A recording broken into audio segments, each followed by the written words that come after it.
Oke, jadi ketika kita bicara PMK 48 2023, maka kita akan bicara tentang perlakuan PPH dan PPN-nya. Perlakuan Ada kewajibannya. Iya, Bagaimana betul. PPN-nya, bagaimana PPH-nya. PPH-nya betul. Jadi jika ada ruang lingkupnya, nanti kita akan bicara tentang pabrikan emas. Ada pabrikan emas di situ, kemudian ada pedagang emas, eceran. Ini biasanya yang di banyak di pasar-pasar atau di toko-toko emas gitu yang sampai dengan menjual ke konsumen terakhir. Ya. Dan juga kita bicara tentang pengusaha emas yang melingkupi semuanya. Nanti setelah itu juga ada jasa-jasa terkait emas. Biasanya kalau ada di sepuh atau jasa untuk membuat desain, kalau perhiasan emas kan ada dibuat desainnya, ada mungkin ada bukan jasa. Mungkin seperti itu. Dan juga emas yang ini juga terkait banyak ya. Kita akan bicara juga tentang emas batangan. Ada perhiasan yang dari emas, ada perhiasan yang sebagiannya emas, sebagiannya bukan. Ada juga perhiasan yang sama sekali nggak ada emasnya. Halo Semeton Pajak, selamat datang di podcast Kecak. Keseruan cerita pajak.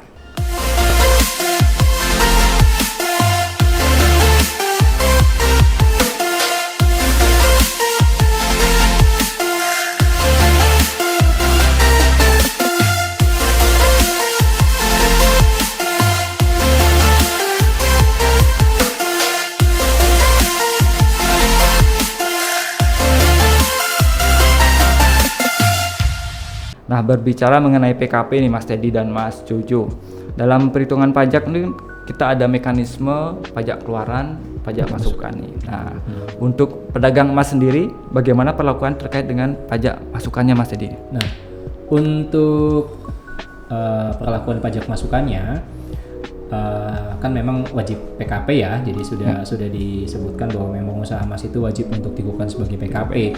Nah, tentunya kalau misalnya kita membeli perhiasannya atau misalnya bahan bakunya gitu ya, itu kan dimungkinkan untuk dipungut PPN gitu ya oleh vendor atau misalnya oleh penyedianya gitu, seperti itu.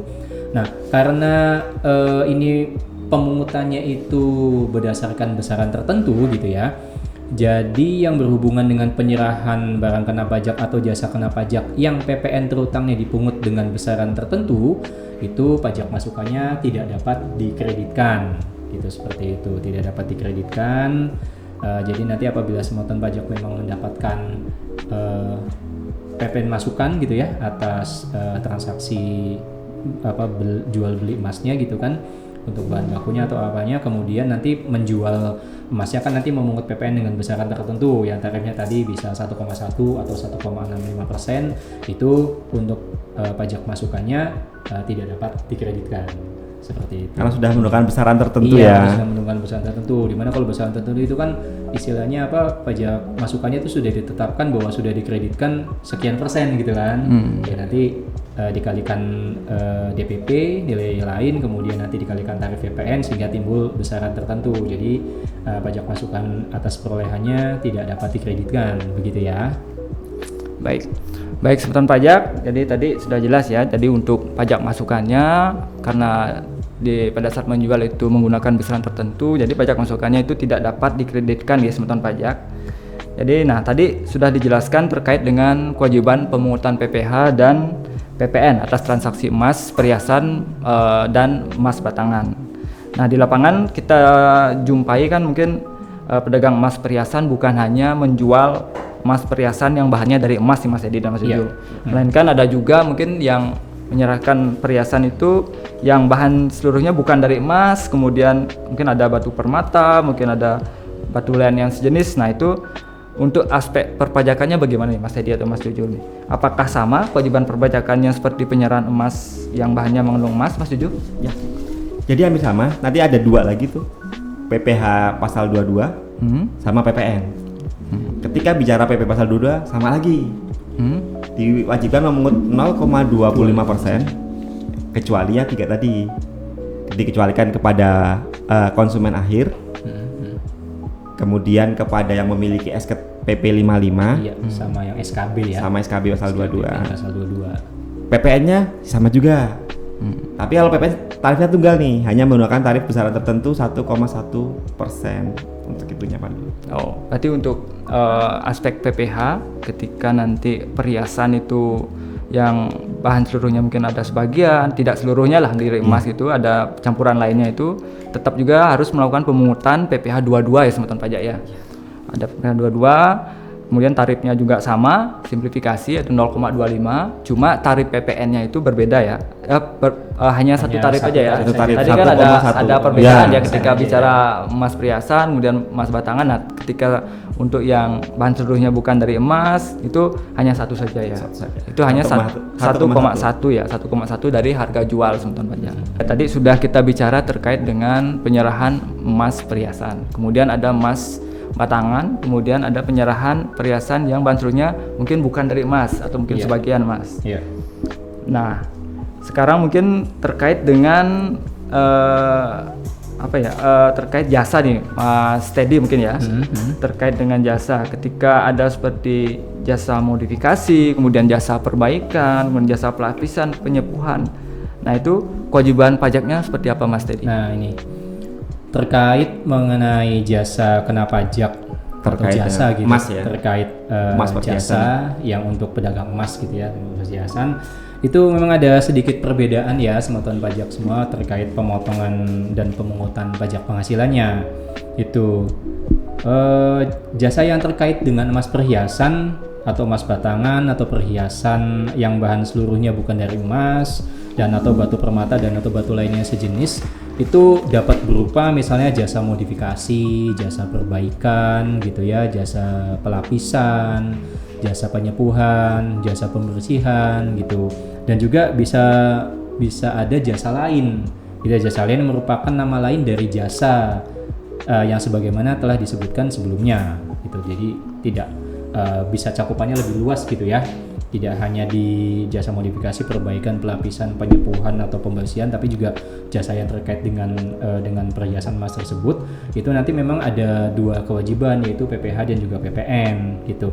Nah untuk PPh-nya itu dilakukan oleh pihak yang membayarkan imbalan jasa gitu ya. Jadi yang membayar gitu ya atas imbalan jasa tersebut. Itu pemotongan PPh-nya mengacu kepada PPh pasal 21 atau pasal 23 Undang-Undang PPh gitu. Dimana nanti pihak yang membayarkan imbalan jasa itu wajib untuk memotong PPh pasal 21 gitu ya. Jika dalam hal penerima imbalannya adalah wajib pajak dalam negeri gitu. Kemudian atau PPh pasal 23 jika penerima imbalannya adalah WP Badan Dalam Negeri dan bentuk usaha tetap gitu, dengan tarif dan dasar pengenaan sesuai dengan ketentuan yang berlaku, kecuali dalam hal wajib pajak yang menerima atau memperoleh imbalan jasa yang merupakan wajib pajak yang tadi yang termasuk kategori PPh final berdasarkan PP 55 gitu ya, yang memang omsetnya masih di bawah 4,8 dan telah memiliki juga nanti harus menyerahkan nih fotokopi surat keterangannya bahwa sudah terkonfirmasi dalam sistem DJP itu eligible gitu ya untuk menggunakan PP 55 menggunakan PPh 55 yang tarifnya 0,5%. Jadi harus juga menyerahkan surat keterangan yang dari sistem DJP bahwa memang saya ini termasuk kategori PP 55 gitu seperti itu. Dan juga memiliki atau yang memiliki surat keterangan bebas SKB pemotongan atas PPh pasal 21 atau PPh pasal 23. Jadi nanti untuk pihak yang membayarkan imbalan atas jasanya itu nanti punya kewajiban untuk melakukan pemotongan gitu ya, pemotongan PP pasal 21 kalau yang menerima imbalan jasanya itu adalah wajib pajak orang pribadi dalam negeri ya, wajib pribadi dalam negeri, kemudian atau PPh pasal 23 jika yang menerima imbalan atas jasanya itu adalah wajib pajak badan dalam negeri dan bentuk usaha tetap seperti itu. Kemudian untuk yang kedua kewajibannya adalah selain PPh dan juga ada PPN gitu ya. Untuk PPN bagi pabrikan dan bagi pedagang itu wajib memungut PPN dengan besaran tertentu juga tuh. Besaran tertentu tapi tarifnya tunggal memang 1,1% dikalikan nilai penggantian gitu, seperti itu. Berarti mungkin teman pajak seperti yang tadi dijelaskan oleh sudah Mas Teddy, berarti untuk PPh terkait dengan penyerahan jasa yang terkait dengan terkait dengan emas perhiasan, emas batangan. Nah ini berarti ada kewajiban pemotongan PPh 21 atau 23 iya, ya. 23 terkait sama jasa Asalkan tadi ya. ya yang Sama dilakukan jasa oleh tadi. pihak yang membayarkan imbalan jasa ya. Betul, Ya, betul. asalkan pihak yang membayarkan imbalan jasa ini sebagai pemotong pajak. Nah, itu dibedakan ketika nanti yang menerima imbalan jasa itu orang pribadi, dia akan Ya. dipotong PPh 21. pasal 21. Nah, ketika nanti yang menerima imbalan dari imbalan jasa ini badan dan BUT dan gitu BUT. ya, bentuk Nah, usaha itu tetap. akan dipotong PPh 23. Itu nanti sifatnya tidak final ya, nanti tidak ya bisa dikreditkan dalam SPE tahunan bagi pihak yang dipotong PPh 21 atau PPh 23. Nah, untuk PPN-nya tetap dikenakan PPN 1,1% ya. 1%. Jadi kalau misalnya semeton pajak punya surat keterangan bahwa saya pengguna PP 55 nih yang UMKM gitu. Nah, itu diserahkan saja nanti kepada pihak yang akan memberikan imbalan atas data tersebut. Nanti biar tidak dipotong gitu ya, tidak dipotong PPh 21 atau PPh 23 karena ada kewajiban untuk membayar PPh final yang 0,5%. Ya, Seperti itu. berarti yang menyerahkan suket itu, yang menyerahkan suket PP 53 itu pembeli ya? Iya, yang menyerahkan suket PP 55-nya adalah yang menerima, yang menerima ya? yang menerima imbalan gitu. Yang menerima imbalan ya? Kepada yang memberikan imbalan. gitu, Oh, ini seperti itu. kalau tadi ketika ngomongin yang di awal tadi penyerahan emas perhiasan dan emas batangan itu kan ada pengecualian lo tidak dipungut Iya. PPh 22 itu Betul. yang menyerahkan suket itu suket harusnya juga. pembeli ya, Pembelinya. ya itu. Betul, Mungkin betul. tadi ada pertanyaan yang kelewat kita ya tadi ya. Ada apakah PP 55 bagi si pembeli atau penjual? Ketika yang beli itu bisa menunjukkan saya pakai ini loh kewajiban pajak saya 55, PP 55,5%, maka tidak dipungut Ya. yang PPh pasal 22 yang 0,25%. Ya, termasuk juga sudah dijelaskan bahwa ketika ada punya SKB, nah otomatis Ya. si pedagang emas tidak melakukan pemungutan PPh 22 0,25% itu ya. Betul.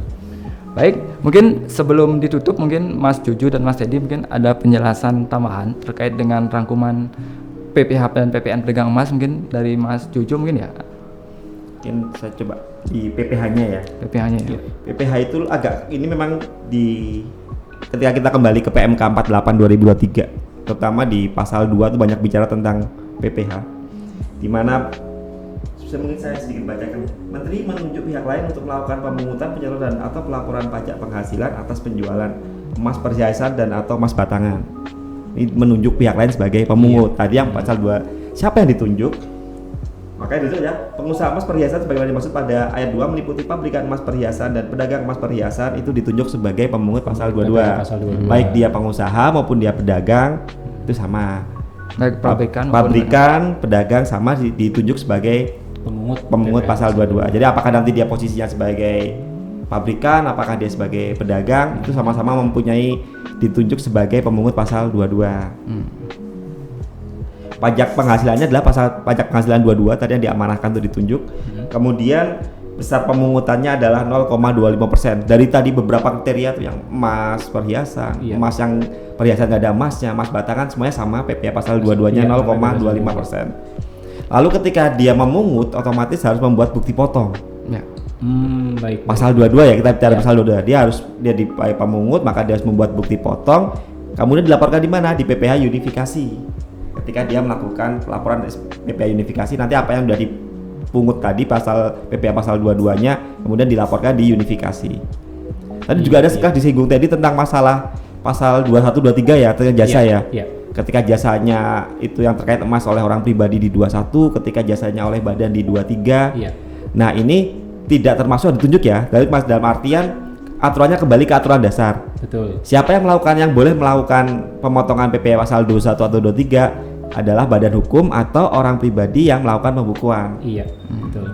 Jadi itu yang boleh memotong ketika pedagang emasnya ini adalah orang pribadi yang tidak melakukan Pembukuan gitu ya. pembukuan, maka tidak memotong pasal 21 atau 23. 23. Jadi nanti dia laporkan sendiri gitu ya, yang Iya. menerima imbalannya itu di SPT. Itu kalau kita bicara di aspek PPh-nya seperti itu. Iya, iya. Itu juga tetap nanti sama harus dibuatkan bukti potong gitu ya. Kalau misalnya yang memberikan imbalan tadi adalah pemotong pajak, tetap harus dibuatkan bukti potong di Cortex gitu ya. Dalam hal ini kalau sekarang nanti dilaporkan bukti potong itu di SPT PPh unifikasi seperti itu. Berarti sudah jelas teman-teman pajak ya. Berarti untuk pedagang emas itu karena sudah ditunjuk sebagai pihak lain untuk melakukan pemungutan PPh 22. Jadi nanti silakan melakukan pemungutan PPh 22, kemudian membuatkan bukti potong ya Mas Ujo ya. Iya. Membuatkan bukti potong PPh 22, kemudian jangan lupa melaporkan dalam SPT masa unifikasi ya. Iya, Nah, yang betul, sekarang itu betul. sudah di Kortek ya Mas Betul, Ujo ya, betul, Mas betul. Teddy ya. Betul. Nah, terkait dengan untuk jasa, nah tadi jasa terkait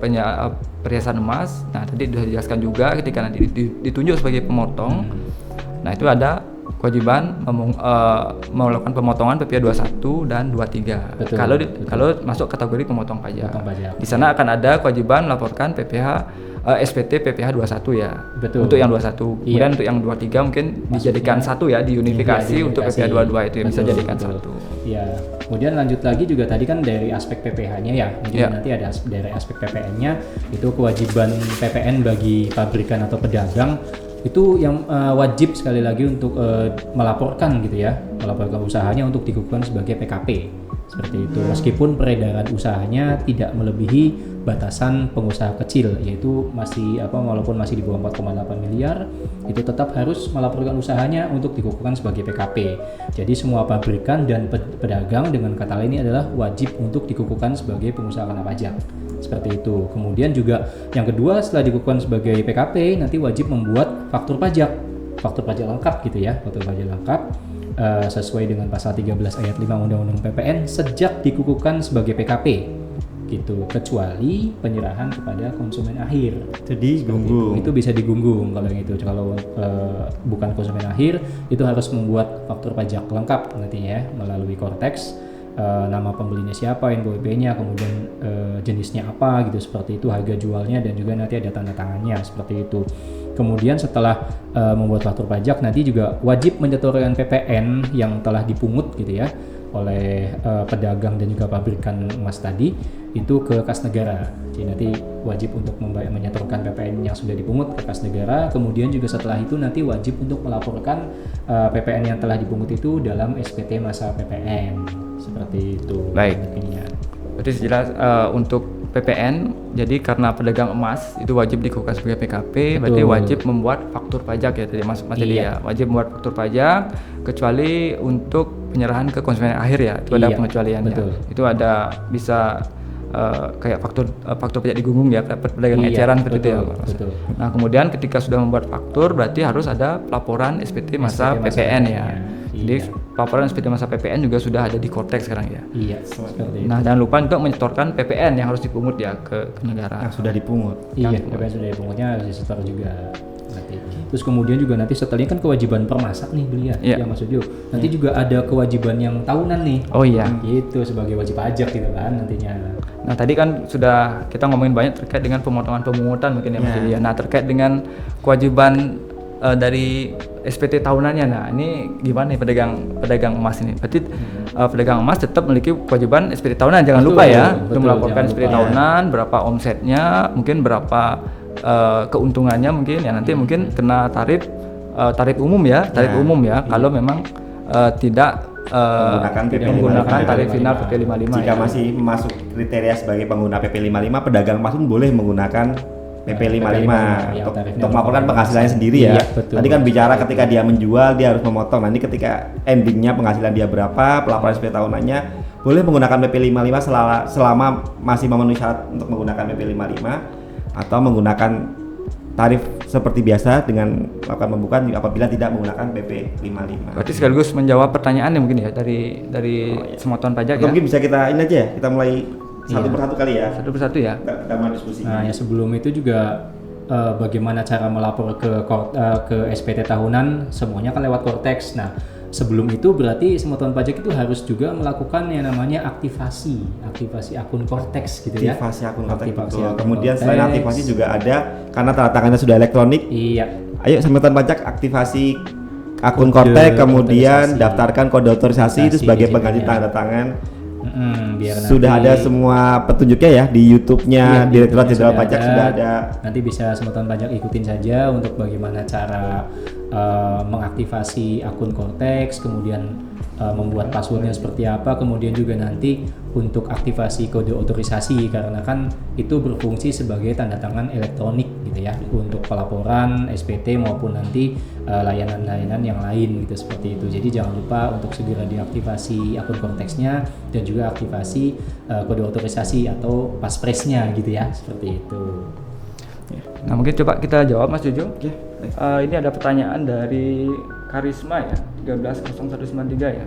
Pengrajin emas ini masuk kategori yang mana Mas Jojo? Ini pedagang atau industri? Batasannya Ini seru, karena di PMK juga gak membatasi ya. Iya.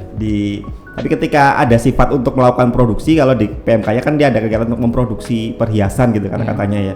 Mungkin agak dekat ke industri, tapi kadang kalau orang bicara industri kan kita bicara skala itu, skala ini. Tapi kemudian apakah nanti akan masuk industri maupun pedagang, secara kewajiban sebenarnya sama. Jadi apapun nanti akan, karena kan tadi ya ke industri biasanya kita di ini alam bawah sadar industri pabrikan tuh sesuatu yang besar gitu ya. Sesuatu yang besar, ada bangunan untuk ininya. Sedangkan pengrajin biasanya kan langsung menjual juga ya. Iya, biasanya. Ada sifat sebagai pedagangnya juga. Iya. Ini ada di dua wilayah nih biasanya kalau kita bicara pengrajin emas. Namun terlepas dia akan nanti masuk ke industri maupun ke pedagang, kewajiban tadi ya dijelaskan dari pasal 22 bagaimana tuh sama sebenarnya. Sama aja. Tarifnya tadi 0,25%, kemudian PPN-nya bisa 1,1 ataupun nanti 1,65 gitu ya, seperti itu. Ini ada yang seru lagi nih. Seru lagi nih, ada pertanyaan nih. Mungkin dari saya coba bacakan ya, dari si Hall ya. 0910 ya. Tahu dari mana Pak kalau emak-emak ini konsumen akhir atau tidak? Mohon pencerahannya. Ya, kembali ketika kita bicara di PMK, balik ke PMK sendiri kan tidak secara rigid mengatur. Iya, apa itu konsumen kriteria akhir? Konsumen akhir seperti apa? Kriteria yang nanti akan pedagang lagi seperti apa? Memang tidak diatur secara rigid, untuk pembuktiannya ya. Iya, memang tidak diatur secara rigid. Tapi biasanya kita melihatnya dari mungkin di lapangan ya, bisa lihat dari volume. Kalau ini biasanya cuma beli 1-2 kan juga tidak mungkin pedagang ya. Kalau pedagang biasanya ketika dia akan dijual lagi akan beli biasanya, dan apabila dia memang pedagang kan biasanya sudah ada kontrak ya. Tahu sama pedagang gitu, saya akan jual lagi kan akan ada harga yang berbeda biasanya ya kalau kita bicara bisnis gitu. Kalau beli dalam jumlah besar tuh dijual lagi. Nanti hubungannya juga pembuatan fakturnya tadi. Iya, betul. Ada ininya. Jadi memang tidak diatur rigid di PMK-nya sendiri bagaimana cara membedakan konsumen akhir dan yang bukan konsumen akhir. Namun jadi dilihat saja di kondisi lapangan seperti apa. Biasanya akan terlihat apabila dia memang hanya beli untuk disimpan gitu atau untuk digunakan. Biasanya secara volume juga belinya tidak banyak ya. Iya, tidak banyak. Ada jangka waktu tertentu untuk belinya gitu ya. Nggak mungkin dalam satu waktu dalam jumlah besar gitu, seperti itu. Kalau sama pedagang emas biasanya juga belinya di tempat yang sama ya, sudah saling mengenal gitu biasanya. Seperti itu. Ya mungkin ada berikutnya nih dari Wira ya, LMNT, WP orang pribadi. Ada dulu sebelumnya? Oh, ada lagi sebelumnya. Ya, dari Ngurah Putra. Oh. Apakah PP 55 bagi si pembeli atau penjual? Ini sempat dijelasin ya. PP 55 itu ketika konteksnya dipotong atau tidak, maka si pembelinya. Betul. Kalau konteksnya apakah dia akan dipotong PPh pasal 22 0,25% atau tidak adalah dari sudut pandang pembeli. Ketika pembeli mau beli, saya mau beli jangan dipotong ya, saya punya surat keterangan gitu ya. Ini dalam konteks pembelinya bukan konsumen akhir ya. Kalau konsumen akhir kan memang dari awal tidak dipotong ya. Betul. Ini kalau pembelinya sama pedagang juga, kemudian yang pedagang emas itu menggunakan PP 55 ya jangan dipotong. Mungkin berikutnya dari pertanyaan masih dari Murah Putra juga masih. Apa itu ya? Apakah ketika PKP itu memakai PP 5 apakah ketika PKP itu bisa memakai PP 5 nih? Kalau sudah PKP apakah masih boleh pakai PP 55 nih? Ini seru nih. Saya sudah nanti di ini tadi ya, siapa tahu saya salah. Ketika kita bicara PKP, maka ada kapan wajib PKP? Ketika dia omsetnya 4,8 di atas itu maka sudah wajib PKP. Betul. Ya kan ya. Ketika bicara PP 55 itu juga ada batasan nih, mirip nih. Mirip. Thresholdnya ya, 4,8. Ketika dia masih di bawah 4,8 masih boleh menggunakan PP 55. Betul. Ya. Tentunya dengan jangka waktu ya, yang ada jangka waktu tadi itu ya. Ada yang 3 tahun untuk PT, 4 tahun untuk CV dan orang pribadi. Nah, itu kalau bicara seperti itu ya maka memang berbeda ya. Selama walaupun dia PKP, selama omsetnya masih di bawah 4,8 dan masih memenuhi kriteria untuk dikukuhkan untuk menggunakan PP 55 ya boleh. Jadi boleh saja. status PKP itu tidak menghalangi wajib pajak untuk menggunakan PP 55. Iya. Karena unik nih Mas Jojo ya. Iya. Jadi karena pedagang emas ini kan dia tidak memandang omsetnya sebenarnya. Betul, ya, Jadi tadi pasal balik 13 lagi itu di bawah di- pengusaha kecil juga betul, harus PKP ya. dijelaskan tadi di pasal 13-nya bahwa memang untuk pengusaha emas itu tidak memandang peredaran usaha ya. Jadi kalau misalnya dia memang sudah terkonfirmasi untuk pedagang sebagai pabrikan atau pedagang emas, itu dalam batasan omset berapapun dia wajib dikukuhkan untuk jadi PKP seperti itu. Jadi kalau misalnya baru punya omset 1 miliar apa 1,5 miliar, nah ini wajib PKP kan. Nah tapi omsetnya untuk yang PP 55 masih eligible nih menggunakan PP 55 yang 0,5% karena memang masih di bawah 4,8, itu boleh-boleh saja. Namun apabila nanti suatu saat usahanya berkembang gitu ya dan omsetnya sudah di atas 4,8, nah itu sudah tidak berhak lagi untuk menggunakan PP 55 atau batas waktunya itu sudah habis. Seperti itu. Ini ada pertanyaan cukup panjang. Bingung Pak, saya sudah PKP. Untuk pajak masukan pembelian emasnya apakah digabung dengan PM sebelumnya? WP pribadi, saya WP pribadi, apakah bisa direstitusi? PM yang tadi usaha saya bukan pedagang emas, beli emas untuk investasi. Jadi ada beli emas PKP, orang pribadi PKP beli emas, kemudian dapat PM, Faktur dapat pajak PM, berarti ya. tapi dia bukan pedagang emas, hanya untuk investasi. Ini mau siapa dulu yang mulai nih? Siapa dulu yang mulai buka nih? Ini gimana ini nih? Jadi seperti ini, ketika kembali ke konteks awal dulu ya, ketika kita beli emas, pedagang emas beli emas, Ya. kemudian dia jual lagi, kan menggunakan besaran tertentu. Betul. Ya. Maka PM yang terkait besaran tertentu Tidak dapat dikreditkan. Tidak. PM-nya. Jadi ketika pedagang emas beli emas dijual lagi, dia mengut 1,1% tadi yang PPN besaran tertentu, karena menggunakan besaran tertentu PM tadi tidak boleh dikreditkan. Betul. Bagaimana kalau ternyata saya nggak untuk saya bukan pedagang emas, Iya, saya hanya beli aja. Beli aja gitu. Kembali lagi ke aturan dasar PPN. PM apakah yang boleh dikreditkan? Iya, Nah, betul. PM yang boleh dikreditkan adalah PM yang terkait dengan kegiatan usaha. Ketika itu dibeli hanya untuk investasi disimpan, tapi tidak terkait dengan kegiatan usahanya, maka atas PM-nya juga tidak dapat boleh dikreditkan. dikreditkan. Oleh sebab itu karena nggak boleh dikreditkan, juga tidak boleh direstitusi Atau karena memang dikembalikan gitu ya. kembali ke konsep dasar PPN. Apa sih PM yang boleh dikreditkan? Betul. PM yang boleh dikreditkan adalah PM yang terkait dengan kegiatan usaha. Salah satunya itu ya. Ketika hanya digunakan kegiatan sebagai usaha. investasi, tidak terkait dengan kegiatan usaha. Kenapa harus terkait dengan kegiatan usaha? Karena PPN itu konsepnya PKPM.